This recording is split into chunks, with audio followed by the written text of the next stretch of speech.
यह निश्चित किया गया कि रामप्रसाद ने सेशन जज के विरुद्ध अपशब्द कहे हैं, खुफिया विभाग के कार्यकर्ताओं पर लांछन लगाए हैं, अर्थात अभियोग के समय जो अन्याय होता था उसके विरुद्ध आवाज़ उठाई है। अतएव रामप्रसाद सबसे बड़ा गुस्ताख मुलजिम है।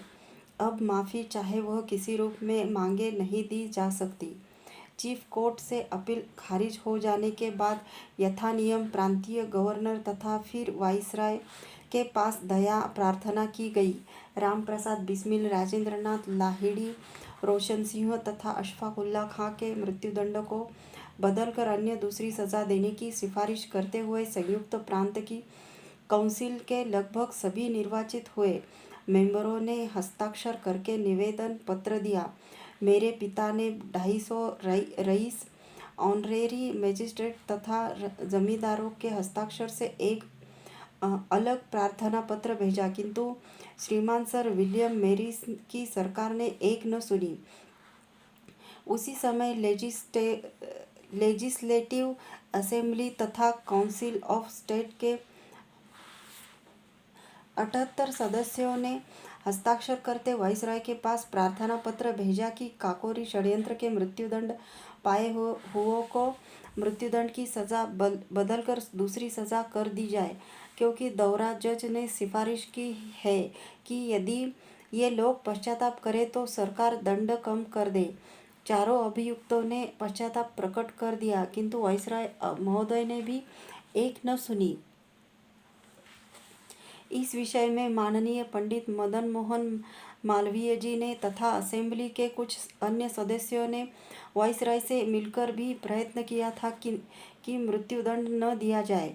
इतना होने पर सबको आशा थी कि वाइसराय महोदय अवश्य में वह मृत्युदंड की आज्ञा रद्द कर देंगे। इसी हालत में चुपचाप विजयदशमी से 2 दिन पहले जेलों को तार भेज दिए गए कि दया नहीं होगी। सबकी फांसी की तारीख मुकर्रर हो गई। जब मुझे सुप्रिंटेंडेंट जेल ने तार सुनाया तो मैंने भी यह कह दिया कि आप अपना काम कीजिए, किंतु सुप्रिंटेंडेंट जेल के अधिक कहने पर कि एक तार दया प्रार्थना का सम्राट के पास भेज दो, क्योंकि यह उन्होंने एक नियम सा बना रखा है कि प्रत्येक फांसी के कैदी की ओर से जिसकी दया भिक्षा की अर्जी वाइसराय के यहाँ से खारिज हो जाती है, वह एक तार सम्राट के नाम से प्रांतीय सरकार के पास अवश्य भेजते हैं। कोई दूसरा जेल सुप्रिंटेंडेंट ऐसा नहीं करता। उपरोक्त तार लिखते समय मेरा कुछ विचार हुआ कि प्रीवी काउंसिल इंग्लैंड में अपील की जाए। मैंने श्रीयुत मोहनलाल सक्सेना वकील लखनऊ को सूचना दी। बाहर किसी को वाइसराय द्वारा अपील खारिज करने की बात पर विश्वास भी न हुआ। जैसे तैसे करके श्रीयुत मोहनलाल द्वारा प्रीवी काउंसिल में अपील कराई गई। नतीजा तो पहले से मालूम था, वहाँ से भी अपील खारिज हुई। यह जानते हुए कि अंग्रेज सरकार कुछ भी न सुनेगी, मैंने सरकार को प्रतिज्ञा पत्र क्यों लिखा, क्यों अपीलों पर अपीलें तथा दया प्रार्थनाएं की। इस प्रकार से प्रश्न उठ सकते हैं। मेरी समझ में सदैव यही आया कि राजनीति एक शतरंज के खेल के समान है। शतरंज के खेलने वाले भली भांति जानते हैं कि आवश्यकता होने पर किस प्रकार अपने मोहरे मरवा देने पड़ते हैं। बंगाल ऑर्डिनेंस के कैदियों को छोड़ने या उन पर खाली अदालत में मुकदमा चलाने की प्रस्ताव जब असेंबली में पेश किए गए तो सरकार की ओर से बड़े जोरदार शब्दों में कहा गया कि सरकार के पास पूरा सबूत है। खुली अदालत में अभियोग चलाने से गवाहों पर आपत्ति आ सकती है। यदि ऑर्डिनेंस के कैदी लेखबद्ध प्रतिज्ञा पत्र दाखिल कर दे कि वे भविष्य में क्रांतिकारी आंदोलन से कोई संबंध न रखेंगे, तो सरकार उन्हें रिहाई देने के विषय में विचार कर सकती है। बंगाल में दक्षिणेश्वर तथा शोभा बाजार बम केस ऑर्डिनेंस के बाद चले। खुफिया विभाग के डिप्टी सुप्रिंटेंडेंट के कत्ल का मुकदमा भी खुली अदालत में हुआ और भी कुछ हथियारों के मुकदमे खुली अदालत में चलाए गए, किंतु कोई एक भी दुर्घटना या हत्या की सूचना पुलिस न दे सकी। काकोरी षड्यंत्र केस पूरे 1.5 साल तक खुली अदालत में चलता रहा। सबूत की ओर से लगभग 300 गवाह पेश किए गए। कई मुखबिर तथा इकबाली खुले और तौर से घूमते रहे, पर कहीं कोई दुर्घटना या किसी को धमकी देने की कोई सूचना पुलिस ने न दी। सरकार की इन बातों की पोल खोलने की गरज से मैंने लेखबद्ध बंदेज सरकार को दिया। सरकार के कथनानुसार जिस प्रकार बंगाल ऑर्डिनेंस के कैदियों के संबंध में सरकार के पास पूरा सबूत था और सरकार उनमें से अनेकों को भयंकर षड्यंत्रकारी दल का सदस्य तथा हत्याओं का जिम्मेदार समझती तथा कहती थी, तो इसी प्रकार काकोरी के षड्यंत्रकारियों के लेखबद्ध प्रतिज्ञा करने पर कोई गौर क्यों न किया। बात यह है कि जबरा मारे रोने न दे। मुझे तो भली भांति मालूम था कि संयुक्त प्रांत में जितने राजनैतिक अभियोग चलाए जाते हैं उनके फैसले खुफिया पुलिस के इच्छानुसार लिखे जाते हैं। बरेली पुलिस कांस्टेबलों की हत्या के अभियोग में नितांत निर्दोष नवयुवक को फंसाया गया और सीआईडी वालों ने अपनी डायरी दिखलाकर फैसला लिखाया। काकोरी षड्यंत्र में भी अंत में ऐसा ही हुआ। सरकार की सब चालों को जानते हुए भी मैंने सब कार्य उसकी लंबी लंबी बातों की पोल खोलने के लिए ही किए। काकोरी के मृत्युदंड पाए हुए की दया प्रार्थना न स्वीकार करने का कोई विशेष कारण सरकार के पास नहीं। सरकार ने बंगाल ऑर्डिनेंस के कैदियों के संबंध में जो कुछ कहा था सो काकोरी वालों ने किया। मृत्युदंड को रद्द कर देने से देश में किसी प्रकार की शांति भंग होने अथवा किसी विप्लव हो जाने की संभावना न थी, विशेषतया जबकि देश भर के सब प्रकार के हिंदू मुसलमान असेंबली के सदस्यों ने इसकी सिफारिश की थी। षड्यंत्रकारियों की इतनी बड़ी सिफारिश इससे पहले कभी नहीं हुई, किंतु सरकार तो अपना पासा ही सीधा रखना चाहती है। उसे अपने बल पर विश्वास है। सर विलियम मेरिस ने ही स्वयं शाहजहाँपुर तथा इलाहाबाद के हिंदू मुस्लिम दंगे की अभियुक्ति के मृत्युदंड रद्द किए हैं, जिनको कि इलाहाबाद हाईकोर्ट से मृत्युदंड ही देना उचित समझा गया था और उन लोगों पर दिन दहाड़े हत्या करने की सीधे सबूत मौजूद थे। ये सजाएं ऐसे समय माफ़ की गई थी जबकि नित्य नए हिंदू मुस्लिम दंगे बढ़ते ही जाते थे। यदि काकोरी के कैदियों को मृत्युदंड माफ़ करके दूसरी सज़ा देने से दूसरों का उत्साह बढ़ता, तो क्या इसी प्रकार मजहबी दंगों के संबंध में भी नहीं हो सकता था? मगर वहाँ तो मामला कुछ और ही है, जो अब भारतवासियों के नरम से नरम दल के नेताओं के भी शाही कमीशन के मुकर्रर होने और उसमें एक भी भारतवासी के न चुने जाने, पार्लियामेंट में भारत सचिव लॉर्ड बर्कनहेड के तथा अन्य मजदूर दल के नेताओं के भाषणों से भली भांति समझ में आया है कि किस प्रकार भारतवर्ष को गुलामी की जंजीरों में जकड़े रहने की चालें चली जा रही है। मैं प्राण त्यागते समय निराश नहीं हूँ कि हम लोगों की बलिदान व्यर्थ गए। मेरा तो विश्वास है कि हम लोगों की छिपी हुई आहों का ही यह नतीजा हुआ कि लॉर्ड बर्कनहेड के दिमाग में परमात्मा ने एक विचार उपस्थित किया कि हिंदुस्तान के हिंदू मुस्लिम झगड़ों का लाभ उठाओ और भारतवर्ष की जंजीरें और कस दो। गए थे रोजा छोड़ने, नमाज गले पड़ गई। भारतवर्ष के प्रत्येक विख्यात राजनीतिक दल ने और हिंदुओं के तो लगभग सभी तथा मुसलमानों के भी अधिकतर नेताओं ने एक स्वर होकर रॉयल कमीशन की नियुक्ति तथा उसके सदस्यों के विरुद्ध घोर विरोध किया है। और अगली कांग्रेस मद्रास पर सब राजनीतिक दल के नेता तथा हिंदू मुसलमान एक होने जा रहे हैं। वाइसराय ने जब हम काकोरी के मृत्युदंड वालों की दया प्रार्थना अस्वीकार की थी, उसी समय मैंने श्रीयुत मोहनलाल जी को एक पत्र लिखा था कि हिंदुस्तानी नेताओं को तो तथा हिंदू मुसलमानों को अगली कांग्रेस पर एकत्रित हो हम लोगों की याद मनानी चाहिए। सरकार ने अशफाक उल्लाह को राम प्रसाद का दाहिना हाथ करार दिया। अशफाक उल्लाह कट्टर मुसलमान होकर पक्के आर्य समाजी रामप्रसाद का क्रांतिकारी दल के संबंध में यदि दाहिना हाथ बन सकते हैं, तब क्या भारतवर्ष की स्वतंत्रता के नाम पर हिंदू मुसलमान अपने निजी छोटे छोटे फायदों का ख्याल न करके आपस में एक नहीं हो सकते? परमात्मा ने मेरी पुकार सुन ली और मेरी इच्छा पूरी होती दिखाई देती है। मैं तो अपना कार्य कर चुका। मैंने मुसलमानों में से एक नवयुवक निकालकर भारतवासियों को दिखला दिया, जो सब परीक्षाओं में पूर्णतया उत्तीर्ण हुआ। अब किसी को यह कहने का साहस न होना चाहिए कि मुसलमानों पर विश्वास न करना चाहिए कि हिंदू मुसलमान तथा सब राजनीतिक दल एक होकर कांग्रेस को अपना प्रतिनिधि माने। जो कांग्रेस तय करे उसे सब पूरी तौर से माने और उस पर अमल करे। ऐसा करने के बाद वह दिन बहुत दूर न होगा जबकि अंग्रेज सरकार को भारतवासियों की मांग के सामने सिर झुकाना पड़े। और यदि ऐसा करेंगे तब तो स्वराज्य कुछ दूर नहीं, क्योंकि फिर तो भारतवासियों को काम करने का पूरा मौका मिल जाएगा।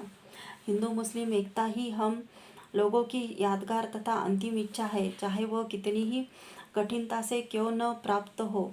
जो मैं कह रहा हूँ वही श्री अशफाक उल्लाह खां वारसी का भी मत है, क्योंकि अपील के समय हम दोनों लखनऊ जेल में फांसी की कोठरियों में आमने सामने कई दिन तक रहे थे। आपस में हर तरह की बातें हुई थी।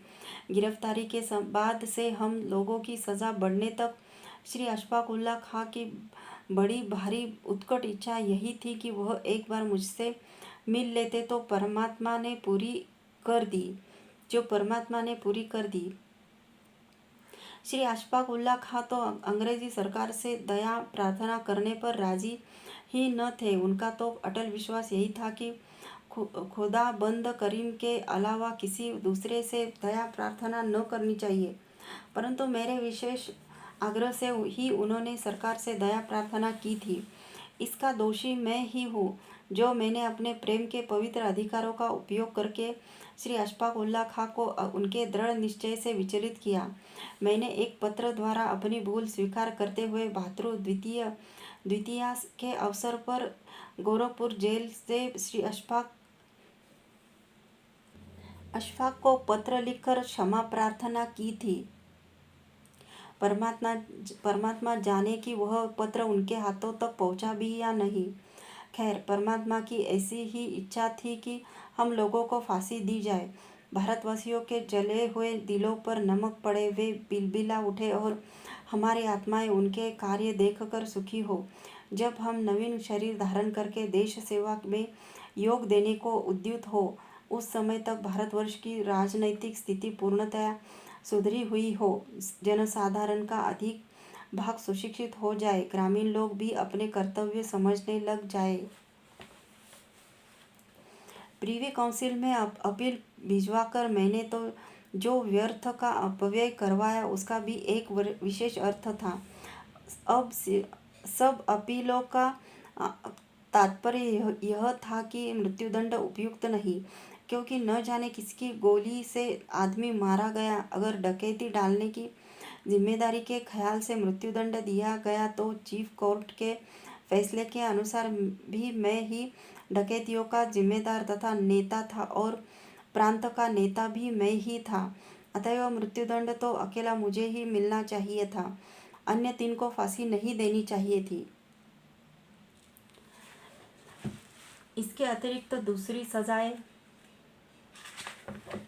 सब स्वीकार होती, पर ऐसा वो क्यों होने लगा? मैं विलायती न्यायालय की भी परीक्षा करके स्वदेशवासियों के लिए उदाहरण छोड़ना चाहता था कि यदि कोई राजनीतिक अभियोग चले तो वे कभी भूल कर के भी किसी अंग्रेजी अदालत का विश्वास न करें। तबीयत आए तो जोरदार बयान दे, अन्यथा मेरी तो यही राय है कि अंग्रेजी अदालत के सामने न तो कभी कोई बयान दे और न कोई सफाई पेश करे। काकोरी षड्यंत्र के अभियोग से शिक्षा प्राप्त कर ले, इस अभियोग में सब प्रकार के उदाहरण मौजूद है। प्रीवी काउंसिल में अपील दाखिल कराने का एक विशेष अर्थ यह भी था कि मैं कुछ समय तक फांसी की तारीख टलवाकर यह परीक्षा करना चाहता था कि नवयुवकों में कितना दम है और देशवासी कितना सहायता दे सकते हैं। इसमें मुझे बड़ी निराशापूर्ण असफलता हुई। अंत में मैंने निश्चय किया था कि यदि हो सके तो जेल से निकल भागो। ऐसा हो जाने से सरकार को अन्य तीनों फांसी वालों की सज़ा माफ़ कर देनी पड़ेगी, और यदि न करते तो मैं करा लेता। मैंने जेल से भागने के अनेकों प्रयत्न किए, किंतु बाहर से कोई सहायता न मिल सकी। यही तो हृदय पर आघात लगता है कि जिस देश में मैंने इतना बड़ा क्रांतिकारी आंदोलन तथा षड्यंत्रकारी दल खड़ा किया था, वहाँ से मुझे एक प्राण रक्षा के लिए रिवॉल्वर तक न मिल सका। एक नवयुवक भी सहायता को न आ सका। अंत में फांसी पा रहा हूँ। फांसी पाने का मुझे कोई भी शौक नहीं, क्योंकि मैं इस नतीजे पर पहुँचा हूँ कि परमात्मा को यही मंजूर था। मगर मैं नवयुवकों से फिर भी नम्र निवेदन करता हूँ कि जब तक भारतवासियों की अधिक संख्या सुशिक्षित न हो जाए, तब तक उन्हें कर्तव्य अकर्तव्य का ज्ञान न हो जाए, तब तब तक वे भूलकर भी किसी प्रकार के क्रांतिकारी षड्यंत्र में भाग न ले। यदि देश सेवा की इच्छा हो तो खुले आंदोलन द्वारा यथाशक्ति कार्य करें, अन्यथा उनका बलिदान उपयोगी न होगा। दूसरे प्रकार से इससे अधिक देश सेवा हो सकती है, जो ज़्यादा उपयोगी सिद्ध होगी। परिस्थिति अनुकूल न होने से ऐसे आंदोलन में परिश्रम प्राय व्यर्थ जाता है। जिनकी भलाई के लिए करो, वही बुरे बुरे नाम धरते हैं, और अंत में मन ही मन कूढ़ कूढ़ कर प्राण त्यागने पड़ते हैं। देशवासियों से यही अंतिम विनय है कि जो कुछ करे सब मिलकर करे और सब देश की भलाई के लिए करे। इसी से सब का भला होगा। मरते बिस्मिल रोशन लहरी अशफाक अत्याचार से होंगे पैदा सैकड़ों इनके रुधिर की धार से। चंद राष्ट्रीय अशआर और कविताएं। मेरी यह इच्छा हो रही है कि मैं उन कविताओं में से चंद का यहाँ उल्लेख कर दूं, जो कि मुझे प्रिय मालूम होती है और मैंने यथा समय कंठस्थ की थी। भूखे प्राण तजे भले कहेरी खरू नहीं खाई, चातक प्यासे ही रहे बिन स्वाति न अघाई, हंस मोती ही खावे सदी नारी, पतिव्रता नेक नहीं चित्त डिगावे, तिमी प्रताप नहीं डिगे, हो ही चह सब किन रुखे, अरि सन्मुख नहीं नवे फिरे, चह वन भूखे। जब श्रद्धेय श्री बनारसीदास जी चतुर्वेदी ने मुझे यह बताया कि वे पंडित रामप्रसाद बिस्मिल की फांसी घर में लिखी हुई आत्मकथा पुनः प्रकाशित करने की बात सोच रहे हैं, तो साथ ही उन्होंने यह चिंता व्यक्त की कि उसे ज्यों का त्यों छापना उचित है या नहीं, क्योंकि इस संबंध में कुछ लोगों को संदेह है। इस पर मैंने छूटते ही यह राय दी कि किसी को भी एक शहीद की अंतिम धरोहर में अपनी इच्छानुसार काट छाट करने का अधिकार नहीं, और वह ज्यों की त्यों छापनी चाहिए।